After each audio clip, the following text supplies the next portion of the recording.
What is going on, everyone? It's your guy, Cole Jackson, back here on Road Graders, brought to you once again by the Russell Street Report. Be sure to check out russellstreetreport.com for all your post-game, pre-game analysis. Get ready for this week with the Bengals as we wrap up the Texans game. Today we are going to be talking about Odafe Oweh and an impressive week one showing coming from a player that sorely needs a good year to, I guess, for lack of a better word, silence some of the criticism from the fans. He's coming off a 49 snap game.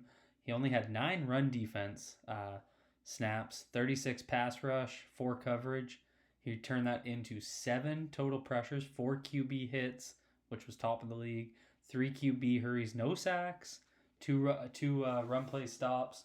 And it played phenomenally, and really looking forward to kind of getting into his game and breaking him down. Unfortunately, the story will still be around no sacks. They're still going to call him almost Oweh until he starts getting home consistently. But like we looked at last night with the Jadeveon Clowney breakdown, consistent pressure, the way that's manufactured in this scheme, the way he fits into that, the athletic ability opposite Clowney, opposite Ojabo, is really starting to show itself. And I think it really fits well in the system that Mike McDonald wants to run, where he can do different things with a guy like Oweh. So let's get right into it. We're going to start here. I want to put just a run D snap. You're going to get him lined up at the Sam stand up on the left side of your screen. Play it through. They're going to run zone right, and Oweh sets a hard edge and hits a snatch on the right tackle there. Just, little bull toro there. As he tries to overtake him, using his hands much better this year in both the run and the pass game. I could have pulled a few more run snaps, but this one kind of summed up what I saw. Setting a hard edge, getting guys off of him and making tackles. I thought that it was something that he did a lot better this year. Get into some of his pass snaps. Here you have him on the right side of your screen. And so this is a little bit of a smaller one. But just something I noticed, this is going against Laramie Tunsil. He saw a ton of Tunsil because he was lining up on the right side of the formation. And so it's a play action play. So, he's not working upfield off the snap, because this is looking like a zone action to the right. So if it is, he has to be the backside man, right? Which means he needs to hug the line of scrimmage.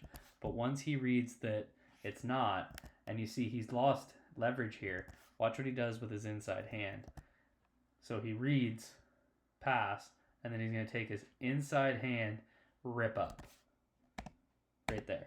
See that? Right there's his ups. And then, break that and get to the QB. And this is something where I just want everyone to watch it in full speed and watch the explosiveness after he makes the read right there. And that's just something where I feel like that processing speed was something we didn't see last year, and we're seeing it now. And that's really what's making me the most excited. But, he obviously wasn't explosive upfield off the ball there because he's reading run against the play action. But once he makes the correct read, using a counter rush move upfield at the quarterback, and that's the difference. It's his ability to use his hands, his ability to explode after the quarterback. We're going to get into another one here. He's going to be opposite Malik Harrison at the rush linebacker spot. Another play action. And he's going to do a really nice job of bending. Matabike is coming inside there. So I don't think he would have got the pressure here. But he's going to, once again, because it's zone action to the left here. You're seeing left zone steps from the line. So that's what he's reading. He takes that loop step. So if you're wondering why he's going outside, it's because he's on the wide side of the field, and he's thinking he probably has to set the edge. So once again, as he starts to read, again, rather than just last year, I would find that he would kind of get stuck in these situations. Can't really see it because my thing's in the way, but he would just kind of have, dull outs. And instead, you're going to see that inside arm. It's going to loop right up here underneath Tunsil's arm right there. And he starts to bend and gets awfully close to drawing a holding call. And so him and Matabike are forcing Stroud to flush right, make that short pass that doesn't go for a gain, cleaned up by Harrison. So that was something that I really like to see. Again, makes the read, and then rather than just having kind of a stall out, he's using his hands, creating leverage, and then he's bending the arc to get after the quarterback. Again, stuff I just don't think we saw last year. Like how they creatively used him here. The line was slow to get set. That's why it looks so chaotic with where everyone's standing. You can see Rowe right here trying to direct traffic. But Oweh's going to take a nice little snap inside. And I thought this was interesting. I'm not comparing him to Myles Garrett, so relax. But he had that little basketball crossover move before the rush, and it came against the center. And then I saw this play where they kind of had Oweh lining up doing the same thing. And so I just thought it was interesting. But good example of using the rushers in different spots here. You got Ojabo moving outside, Urban, and then you got Oweh as a 0 tech. Travis Jones out here as a 4, or I guess that'd be a 5 tech, and then Queen outside. And so you're just gonna see what he can do against the center. Ball comes out super quick, but you can see him jack here, and then hit him with he's pulling. He's gonna use his left hand here, pull down, and then do a little bit of a quick swim right there, and right up into Stroud's face. So ball came out, didn't end up mattering, but good rush, good ability to kind of show him in a different look.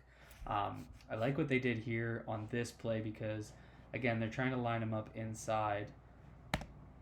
And so they're going to bring Queen off the edge, and that's going to force Tunsil to have to kick to him. Jones is on Oweh's side, so that's going to force the center to him, and that's going to give Oweh a one-up rush against the guard as the tackle takes on Queen right there as they adjust. And so like what he did here, again, Rowe ended up getting in there for the sack, but just kind of, again, the hand usage. So he's going to pop, leverage, and then right there you can kind of see another swim. So he's going to use his right hand, push down, and then bring his left hand up over right there. So again, I'm seeing him use his hands way better. He looks more explosive after he reads a play. He's working his way upfield. But the thing I can't stress enough, and the reason I think that we're going to see him continue to trend upwards, is the way he's using his hands. It's just something that we didn't see last year. We heard it from his new coach, outside linebacker, Dr. Rush, Chuck Smith. He said that was the big thing he was going to focus on, and I'm seeing it on film. I just showed you guys in one game him doing it about 4 or 5 different times. So I'm very encouraged. I'm excited to see what he can do against, he's going to see Orlando Brown Jr. A ton on that right. He's going to line up as the right outside rusher. So, against a guy that's a little bit more of a plotter with his athleticism, Laramie Tunsil is a lot more athletic than him. So can Oweh really exploit that? It's going to be a really interesting matchup. If you guys like this video, hit the like button, of course. Subscribe if you're new here, and drop a comment down below. Let me know what you guys think about Odafe Oweh. Be good to yourselves, be good to each other. Peace out, everyone.